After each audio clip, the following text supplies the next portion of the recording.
வணக்கம், வாங்க. இன்னைக்கு நம்ம ரோஜாஸ் கிரியேட் சேனல்ல டிஃபன் தான் செய்ய போறோம். தோசை, தக்காளி தோசை. தோசைன்னா யாருக்கு தான் பிடிக்காம இருக்கும். டக்குன்னு ஈஸியான முறையில நல்லா கிறிஸ்பியா செய்யறேன், பார்க்கலாம் வாங்க. வாங்க வீடியோக்குள்ள போலாம். இன்னைக்கு நம்ம சேனல்ல வரப்போற டிப்ஸ் வந்து பேச்சுலர் பிகினர்ஸ்காண்டி. கோதுமை மாவு சப்பாத்திக்கு செய்ய தெரியலன்னா நம்ம வந்து மிக்ஸி ஜார்ல லைட்டா எண்ணெய் தடவிட்டு 1 கப்பு கோதுமை மாவுக்கு 1/2 கப்பு தண்ணி, 1 ஸ்பூன் எண்ணெய், தேவையான அளவு உப்பு சேர்த்து நல்லா மிக்சியில அரைச்சு எடுத்துட்டோம்னா சப்பாத்தி மாவு ரெடி ஆயிடும். நம்ம தக்காளி தோசை செய்யறதுக்கு மிக்சியில எல்லாத்தையும் அரைச்சிக்கலாம். அதுக்கு 1 கப்பு ரவை எடுத்திருக்கேன். தக்காளி நல்லா பழமா சைஸா கட் பண்ணி வச்சுக்க, அதையும் சேர்த்துக்கலாம்.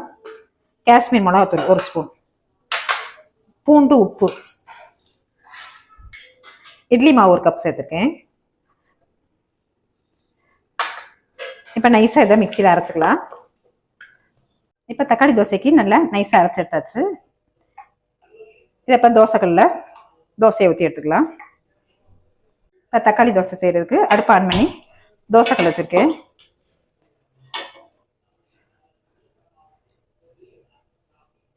இப்போ தோசைக்கல் நல்லா காஞ்சிடுச்சு. இப்போ தோசை மாவு எடுத்து தோசை ஊற்றிக்கலாம்.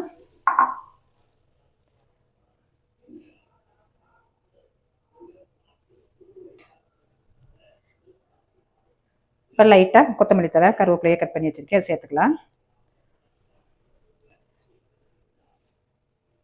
கொஞ்சம் இப்போ லைட்டாக எண்ணெய் சேர்த்து ஒரு மூடி போட்டு வேக வச்சுக்கலாம். இப்போ தக்காளி தோசை நல்லா வெந்திருக்கு. இதை இப்போ நம்ம திருப்பி போட்டுக்கலாம்.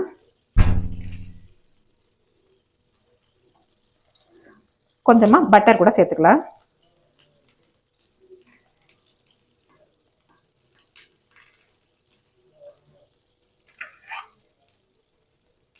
இப்போ ஒரு பிளேட்டுக்கு மாற்றிக்கலாம்.